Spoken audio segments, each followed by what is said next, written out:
You guys ready? Oh, we ready. I'm on. You guys on? You want to welcome? No, I'll do it.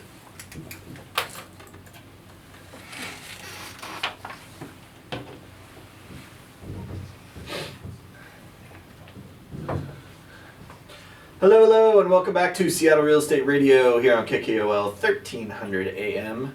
Once again, Dan Keller's not here, even though Mr. Announcer Guy thinks he is. You know what? We need to get like a substitute.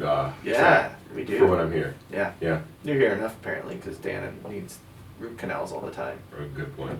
No, he doesn't. This is only, actually, I think this is his second one ever. Yeah. Well, I've been on 3. No, I know. His second root canal. Oh, got it. So one of the times I was out of town, you replaced me. Yeah. And then one time Dan was speaking at a conference in like Wisconsin and stuff. So. Right. Shannon's like, stop talking about that. Let's get back to the interview. Let's get back to the interview. So we have Ryan Case here with Sea Green Construction. Yes. Hello. And hello. Nobody cares about root canals. Yeah, no one does, especially on a real estate radio show. Why are we talking about it? I don't know. That's why Shannon's here. So right before we left, we were talking about different materials used on decks and stuff like that. And you were kind of saying how you love kind of that Trex material, even though everyone calls it Trex. It's just because they were the first ones to come out with it, so that's what people call it. I thought that was a great tip for people to kind of use that material versus wood, because it's so much easier to maintain. Tends to not be as slippery too, and it's pretty easy to just lightly power wash it and you're good to go. Right. One thing I wanted to talk about was outdoor dry spaces below decks like that. So I had never heard the term outdoor dry space. I figured it out. But some people, I'm guessing, probably don't have any clue what that means. I have no clue what it is. What is a dry space? Outdoor dry space. Excuse me. It's a. It's gonna blow your mind. It's gonna blow your mind. I'm waiting. for it. That's dry. I mean, typically you can use anything to divert the water away from corrugated panels to even building like an actual roof structure and using roofing materials, which is expensive. Yeah. But the product that I like to use is actually called Dry Space. It's made by TimberTech, and it's really easy to install. It's efficient, works really well, and could typically be installed in a deck of almost any size in a day. So if you have a space under a deck and you want it to stay dry, that's I would say a good solution. And it's pretty inexpensive for what it is compared to building a roof over the top. Yeah, absolutely. Significantly less expensive. So, again, Les, in case you missed it, it's a space that's outdoor, that's dry. Wow. Mind blown. Oh my gosh. Yeah. So I think that's becoming more and more popular. I see it a lot more in houses. When I don't see it in houses, especially newer construction or homes that have been remodeled, I'm actually a little disappointed that they didn't step up and do that kind of thing. Cause it's almost really wasted space. It is. Yes. It's wasted space at that point, especially with a nice deck up above that's good size. And then down below, you got a cement patio, but when are you going to use it? In the summer only. But then you got the rest of your yard and the deck above that you can use in the summer. True. So why not use it year round? Have your grill down there or whatever. Have some outdoor dry space. I mean, because we don't get too many freezing days, and so our winter's pretty moderate versus the whole nation. So I don't see why people wouldn't use it. Yeah, exactly. Yeah. It does offer a good solution to, I mean, even any reason that you would be outside. Mm-hmm. Yeah, it's like at least it's dry. Like we deal with so much rain and wetness from even if it is summer, October we still have it. April. Yeah. So I'm glad that you kind of brought that up. Maybe I brought that up, but you told me about it. So I'm glad that we talked about that, because I think it's a pretty inexpensive but very usable way for people to increase their home value, but also increase their usability of their house indoors and outdoors. So outdoor dry spaces, check them out. They're pretty cool. If you have a deck, it's a no-brainer to do it. It's not that expensive. A couple grand for most size decks, I would assume. Yeah, About right. typically if it were going to be a standard, maybe 12 by 16 or something like that, Mhm. some of these decks that you see that are like Massive. unbelievably massive. Yeah, well. You have to buy 2 or 3 times as much of the material. Yeah, so you obviously can goes, like it, yeah. For a typical deck though, a couple grand, and I- you're good to go. I've even done some on decks that aren't real high off the ground, Mhm. maybe just 3-4 feet off the ground, and they're used strictly for storage. Oh, yeah, I've actually seen that too, where people like, they'll put their lawnmower underneath there, their lawn chair cushions, all that stuff. Keeps it dry. Yeah, year round. exactly. Smart. Yep. Smart. Okay. So, I know that you love doing fences, but being Seattle, or the Seattle area, we have a lot of hills, a lot of challenges in terms of building a fence. What are some of the ones that people need to take into account when they're trying to figure out how much like a fence is going to cost to install? I know that we have, like, again, we have a lot of hills. So what are other things that people need to keep in mind? The things that I probably run into the most that make building fences difficult is like digging conditions. Okay. Some areas, there's just a lot of oversized large rocks in the ground, Mhm. clay in the ground. Digging through clay is not ever fun. I don't use an auger. Mm-hmm. I tell the guys that work for me that digging fence post holes builds character, so we dig them all by hand. And they don't always like it, but I find like some peace and solace in it. It's just like, I don't know, digging holes. You don't have to think about it, you just work hard. do it. It's Yeah. kind Yeah. of brainless, but yeah, it is, probably odd for me to say, but I enjoy it.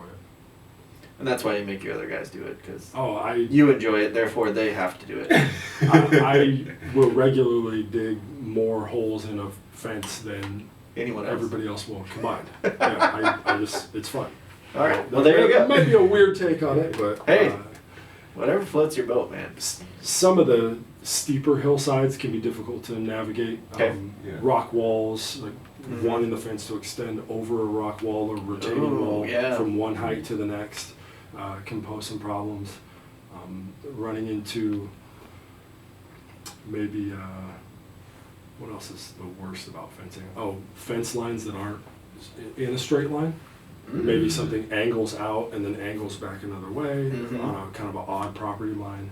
I've had people tell me that their property lines are in one place and then find out they're actually in another, and oh, we have to move the fence, the whole thing, 12 inches. That's In situations like that, do you recommend that people get surveys done in At order to do times, that? there are some circumstances where it's pretty straightforward. If you're putting a fence right back over an existing Yeah. fence line, that's Pretty cut and dry. exactly. Yeah. But if there's nothing there already, like we just helped somebody buy a house up in Kenmore, and he was talking about he has a couple dogs, but there's no current fence on one side of the property.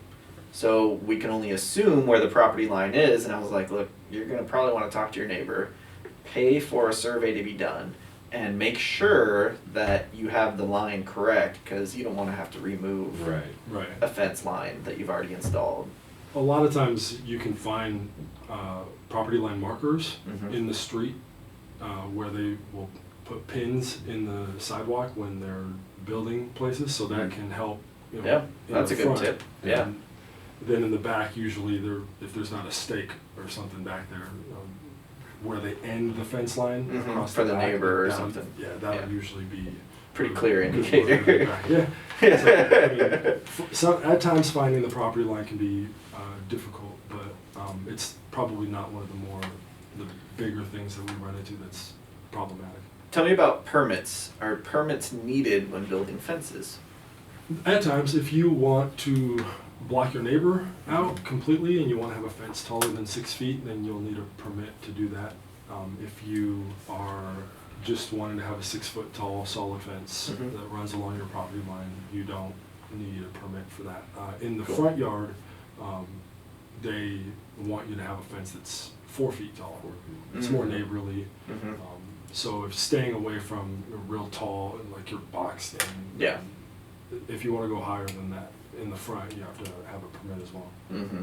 Well, that makes sense. Makes a lot of sense. Yeah.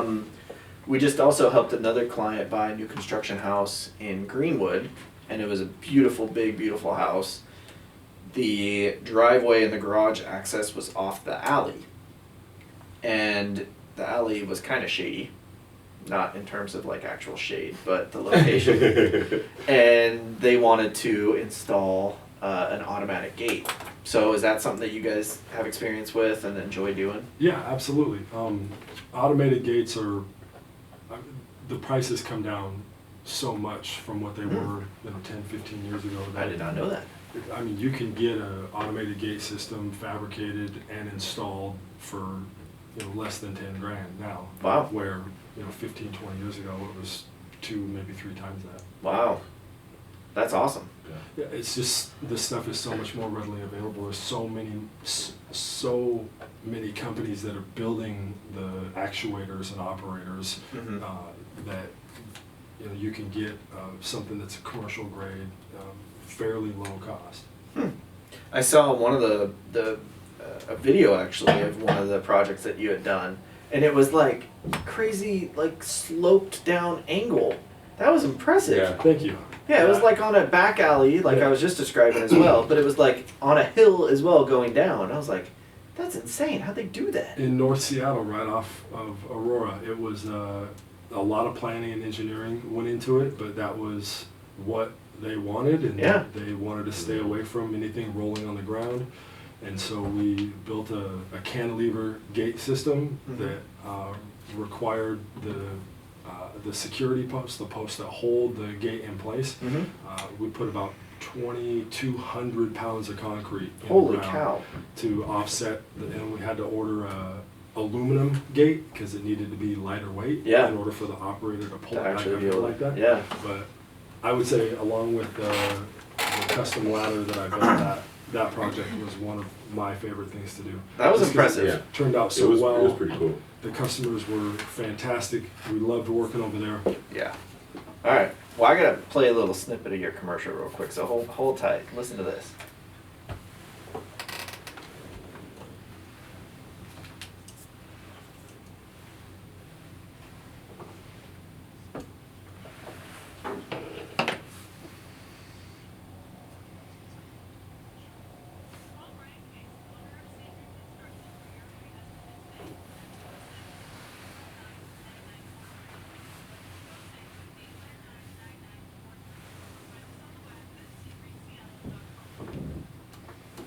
Ryan, that was awesome. Thank you. Thank you very much for coming on Thank you, and sir. sharing all your knowledge about fencing and decks and outdoor dry spaces.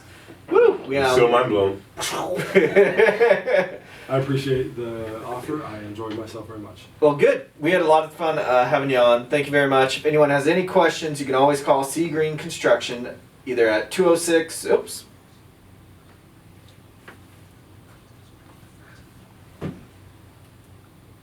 There we go. That works. Good thing we already said your stuff. I was like, very good. I thought I was trying to 206. still. I thought I was still trying to fill some space, but no. Cool. Funny. Okay, let me That get was a great. picture Oh, yeah. with your headphones on.